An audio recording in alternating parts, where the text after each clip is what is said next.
Hello, and welcome to our series, Myers-Briggs for Midlife Career Changers. I'm David from editbits.com, and I'm the producer for the series. Now, today, our expert is Edythe Richards, Myers-Briggs Master Practitioner and founder of atopcareer.com, which specializes in helping midlife professionals find meaningful work. Today we'll be talking about the Isfp type and what meaningful work means for these guys. Edythe will start with an overview, define the cognitive functions of this type, which are the strengths and weaknesses of Isfps, and finally, career paths that Isfps may want to consider. Edythe, let's start with the overview first, please. Who are Isfps? Hi, David, and thanks for that introduction. I'm very pleased to be talking about Isfps, who are known to be gentle, compassionate people who are at their best when they're ensuring that the needs of other people are met. They're seen as flexible and modest, and they're often in tune with nature and add a touch of beauty to whatever physical environment in which they find themselves. So am I hearing that they have a live and let die attitude?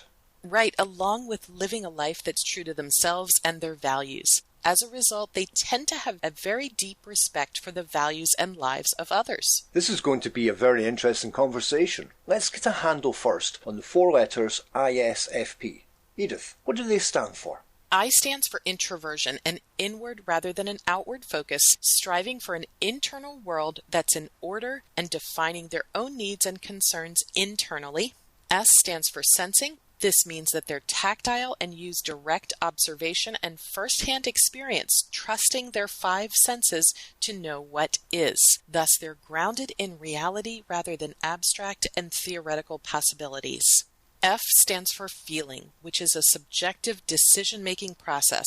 Feelers base their decisions more on their own personal values than on objective principles. They seek harmony with those around them and notice when people need support. And P stands for perceiving. Perceivers have a low need for closure and prefer to stay open to new information and last-minute options, experiencing all that life has to offer. I'm getting a sense here that Isfps are really all about low-key. Do Isfps tend to be tolerant and very understanding of others, Edythe? Absolutely. Even though they want to experience all the physical, sensory aspects of life, Isfps have almost no need to influence the people around them. They're just happy to let the people around them be who they are. And this can be difficult for other types to understand. But every Isfp I've known has never had a hidden agenda or motive that wasn't imposed on them by someone or something else. In fact, some Isfps can be so low-key and unassuming that they wonder why they don't have any desire to control or influence others, since the rest of the world seems to operate this way. This thought pattern can unfortunately lead to self-doubt and self-criticism, and this isn't a path that we want to go down. This is why I think it's so important to understand others from their point of view, rather than having them try to fit into our own worldview, and meet people where they are, rather than trying to mold them into something that they're not. Well, to me, this is actually an unnecessary path to go down, because what a refreshing quality for a person to have, an accepting nature. It's really something we could do well to have more of at all levels of society. Right, and that's so natural for the Isfp. They're really at their best when they're helping other people cope with whatever's going on in their life at the moment as a non-judgmental listening ear, a sounding board, or providing solutions or finding alternatives to problems everyone else thought were unsolvable. We might even hear an Isfp say, helping others is no different than helping myself. That's certainly not something that we hear every day. Well, perhaps not, and as you say, it's quite refreshing. Additionally, Isfps have another great quality, and that's their aesthetic sense, which is due to their focus on the immediate environment. We see them personalizing their work and home environments, making them pleasant, harmonious places for other people to be. Isfps also tend to enjoy nature and the outdoors and plants and animals. They don't place a lot of emphasis on words, but will let their actions, their art, or their music or other endeavors speak for them. They have such an appreciation for beautiful images and sounds, but also a feeling of rightness that comes from following their own ideals, and this is greater than any stream of words could ever be. They're gentle and compassionate souls who are committed to pursuing what's right, and we see this in their commitment to lifelong harmonious relationships with their partners and families. These qualities sound like they could be undervalued by the greater society, though. So I'm wondering if ISFPs feel misunderstood. Well, where other types might do a lot of talking or boasting or be prone to flattery, this is not the case for the ISFP. ISFP's strengths don't necessarily lie in words, as we've already discussed. In terms of their needs, ISFPs tend to be pretty straightforward and simplistic, but they also tend to have complex emotions. They may even try to explain these to others, and what comes out of their mouths is nothing close to what they meant to explain. Younger ISFPs especially may not even understand the complexity and intensity of their emotions themselves. This is a good place to begin talking about the cognitive functions of this type. For our listeners, cognitive functions refer to the middle two letters of a Myers-Briggs type. In the case of ISFP, this is sensing and feeling. One is dominant and the other is auxiliary or secondary. If you're interested in learning more about what cognitive function means, check out Edythe's descriptions at www.atopcareer.com. Now, Edythe, let's talk about the dominant function for ISFP first, please. If I'm not mistaken, it's introverted feeling? Right, David. Well done. ISFPs are dominant introverted feeling, and this is perhaps the most difficult of the cognitive functions to explain to someone who doesn't use it. And this is also where the potential for misunderstanding comes from. Introverted feeling is a judging function that makes decisions based on personal values and morality. People who use it as a dominant function will make decisions based on emotions rather than objective facts and have an internal sense of what's right and wrong. They may not even recognize their values until someone steps over them, and when this happens, they may react out of emotion for no apparent reason at all. That's the bad news. And the good news? The good news is that introverted feeling is keenly concerned with and in tune with the needs of others. They're easily able to empathize, for example, when someone has been wronged or hurt, and this quality allows them to show sensitivity and caring to others better than most other types. They develop close attachments with people, places, and events, and they take considerable time to nurture these relationships. People who use introverted feeling are often on a lifelong quest to figure out who they are and what they want. At the same time, they want to express themselves and make an impact on the world as long as it aligns with their personal values. Thus, they're often very artistic and may express themselves this way or through actions because they aren't as comfortable expressing how they feel outwardly. Secretly, though, they may wish others could tap into this rich inner world of theirs, but they feel that few people are capable of understanding it. I have to admit that I'm having a bit of difficulty understanding this myself, but then I'm looking from the outside in and from a different perspective. I imagine it's difficult for many people to recognize a type if that type expresses himself through actions rather than words, unless you yourself also express yourself in this way. Edythe, am I making sense there? You are, I think. It may help to hear that ISFPs probably won't expect you to understand them, but just to appreciate them. That's really comforting to hear. Now, Edythe, let's hear about the auxiliary function for ISFPs. The auxiliary or secondary function is the second most preferred function and the second one to develop. For ISFPs, this is Extroverted Sensing. This function is all about taking in the details and sensations of the world around us. Users of this function tend to be very aware of what's going on around them. Not only are they in tune to the physical world, but they think on their feet, so their responses to external stimuli are spontaneous without being as easily startled as other types may be. They'll notice small details in color, shape, smell, or taste quite acutely, and many have excellent hand-eye coordination and dexterity.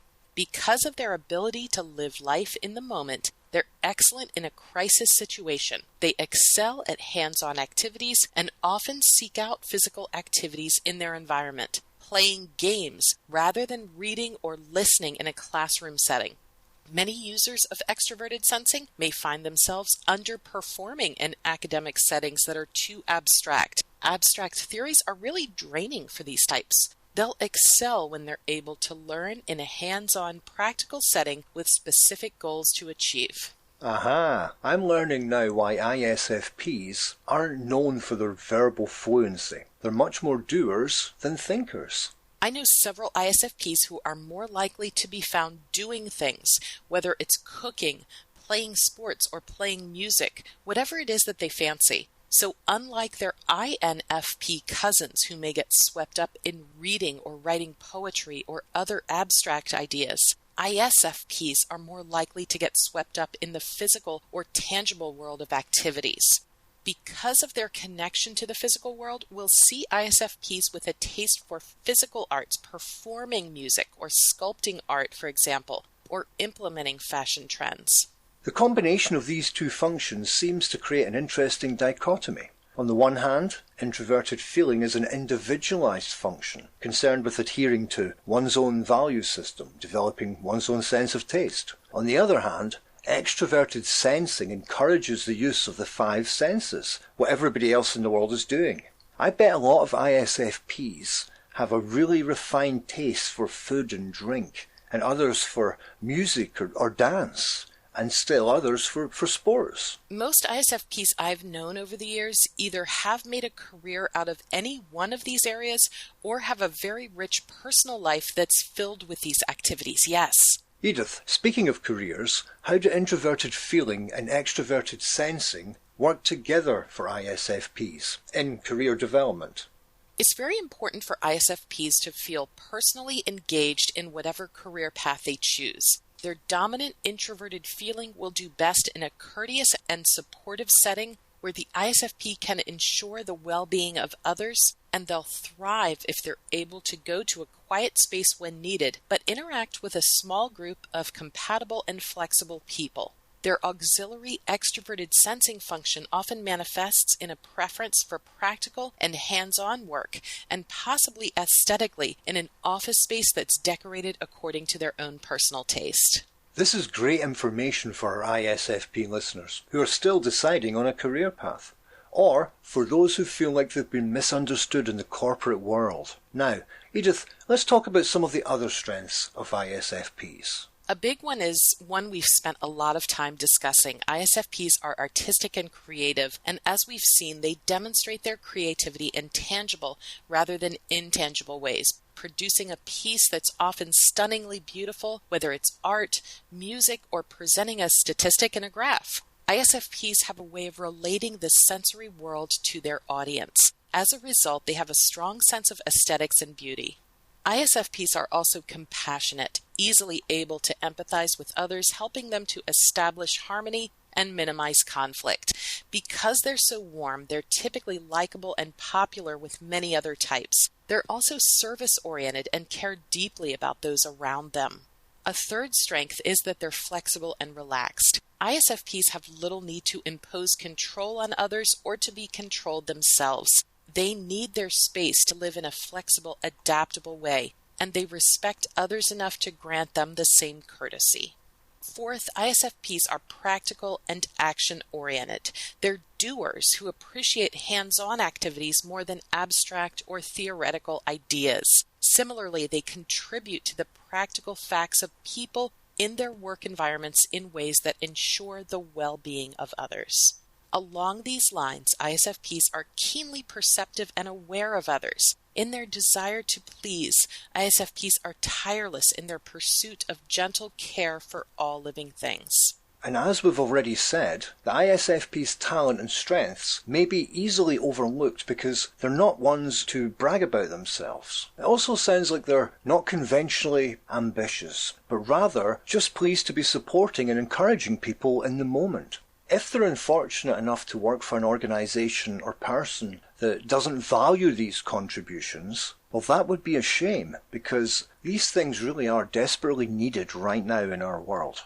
Yes, that's troubling. If an ISFP works in a very impersonal environment, they can become lost and depressed, and these stresses can sometimes manifest psychosomatically. So it's best for the ISFP to focus on meeting the needs of the moment and not beat themselves up for things they can't control. Just like every other type, ISFPs must have some weaknesses. Edythe, let's talk about some of these. So each type has the potential to overuse their preferences, and stressful situations like the ones we just described can do this to the ISFP too. When this happens, ISFPs won't act like their usual easygoing selves.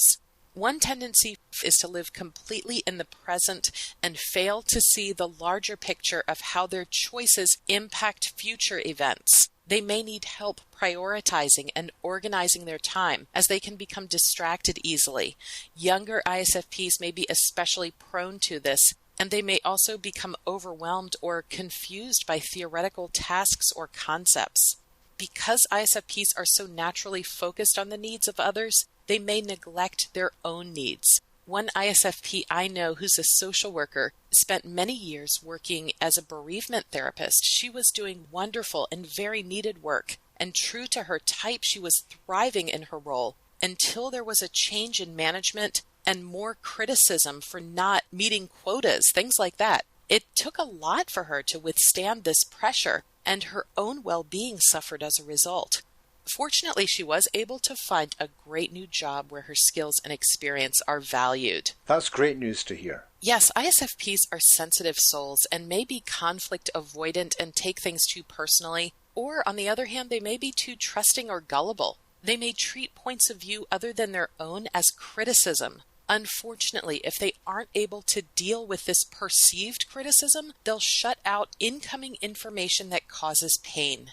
In extreme cases, they may become uncharacteristically angry and lash out, unable to see how their behavior impacts those around them, and blaming others for their problems. Alternatively, they may revert into their own inner worlds, becoming oblivious to their personal appearance or dress, coming across as eccentric or strange to others. At other times, they may become overly self-critical, but because they're naturally focused internally, their self-criticism may not be so apparent to others.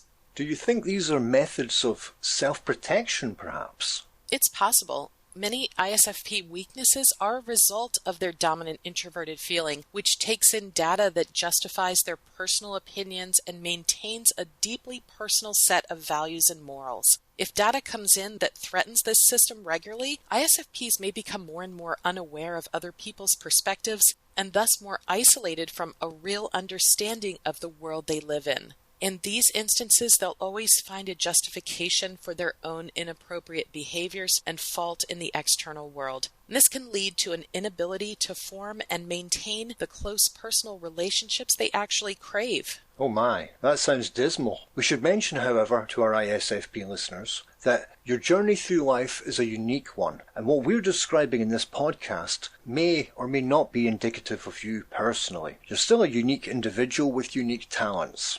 Now, Edythe, let's talk about some strategies for ISFP's personal and professional growth. Great reminder. Thanks, David. In terms of personal growth, one thing that may help our ISFP listeners is to pay attention to your motivation for taking in new information. Are you taking it in to objectively understand a new concept, or are you twisting it around to support your already established viewpoints? To better understand the external world, try to perceive information objectively before deciding if it fits into your value system, and don't discard information prematurely. Know that your value system doesn't need to be threatened by new information. Developing assertiveness and consciously telling yourself that alternative viewpoints aren't a criticism. These are all great strategies to implement.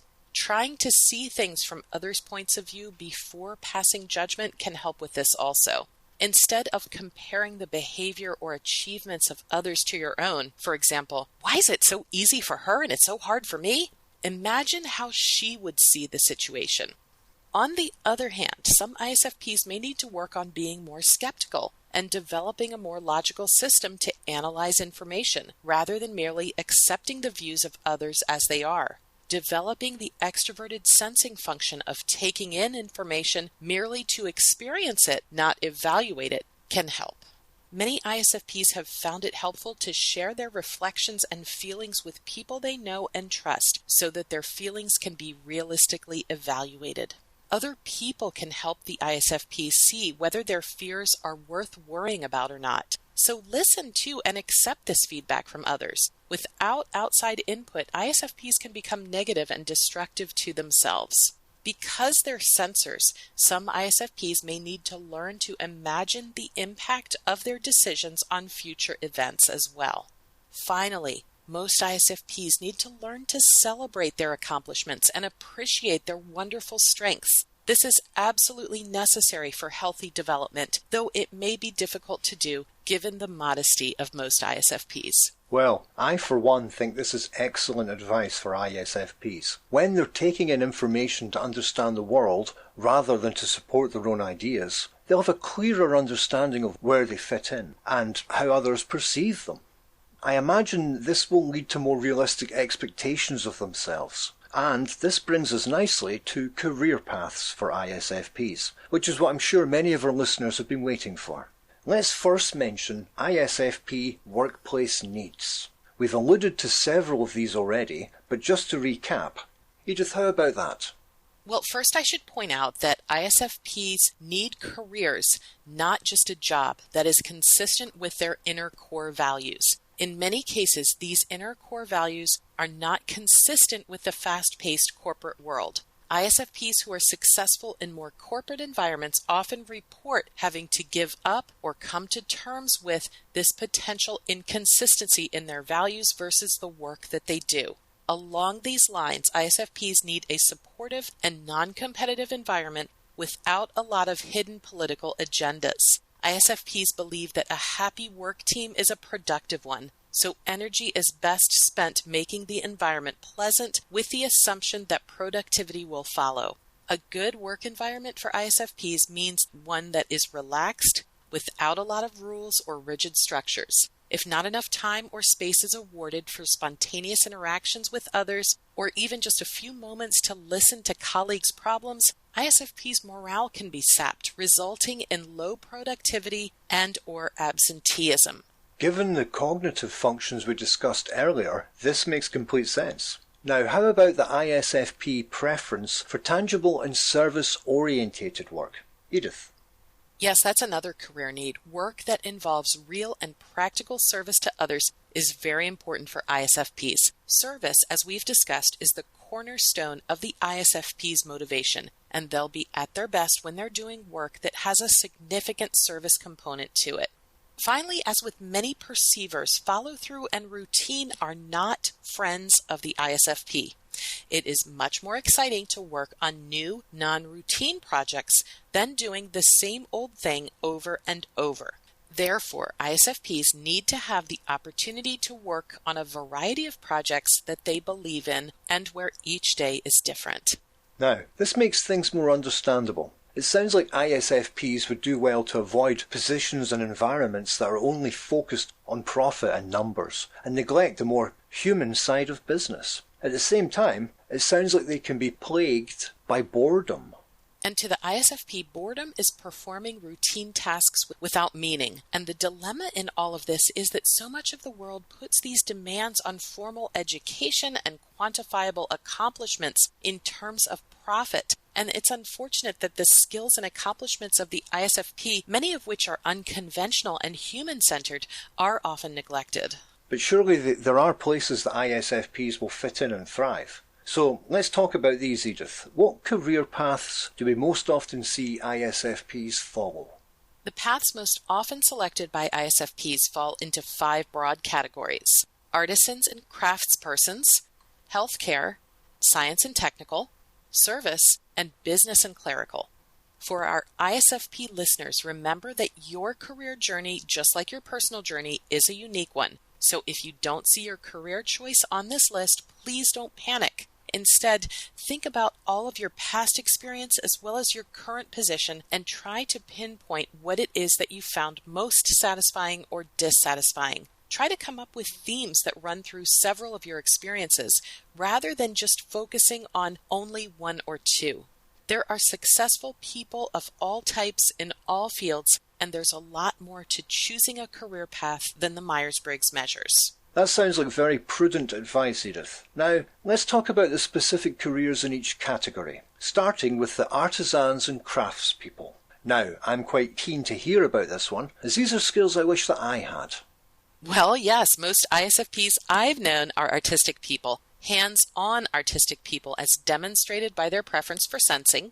They love to work with their hands, employing their five senses in a practical way, working with real things that are of use to the real world. Careers such as fashion designer, carpenter, jeweler, horticulturist, sculptor or painter, dancer, landscape or interior designer, or musician allow the freedom to work flexible hours, schedule their own projects, and work autonomously, all of which are immensely appealing to ISFPs. This is actually fascinating because many famous music people I've read about have been typed as ISFP. And I know what you'll say about this, Edythe. You're going to say, don't believe everything you read. Still, from what we've been talking about, I can see that in many of our popular singers and performers, this could be true.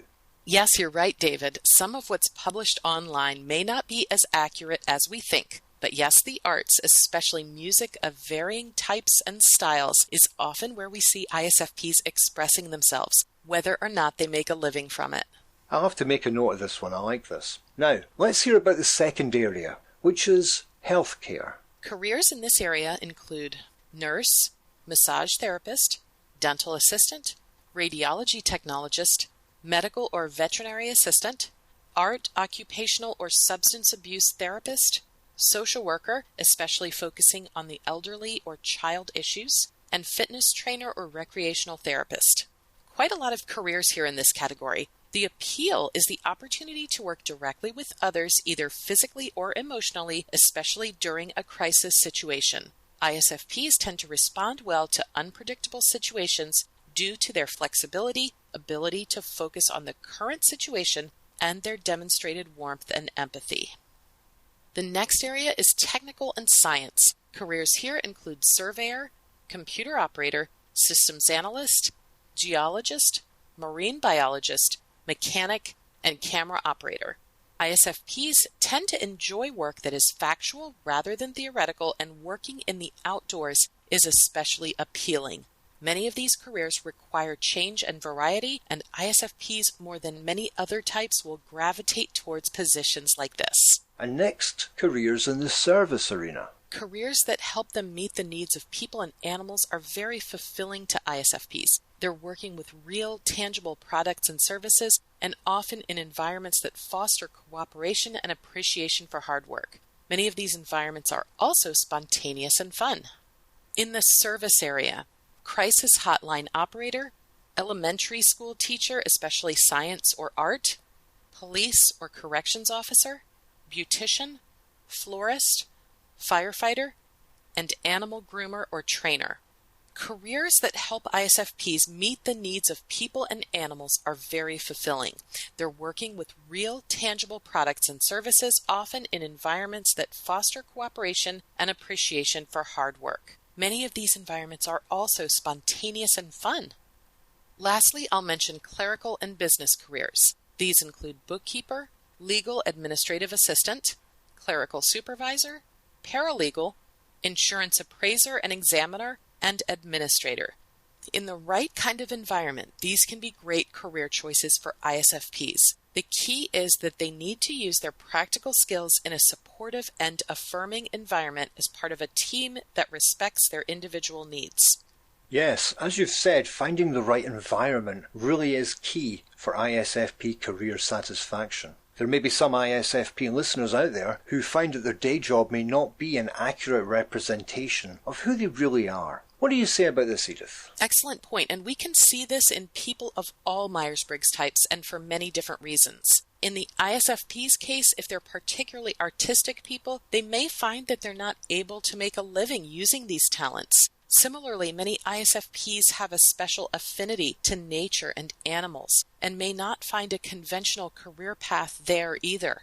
Whatever your passion is as an ISFP, it's important to find a way to incorporate that into your life, and as we've talked about, find an environment that meets your needs.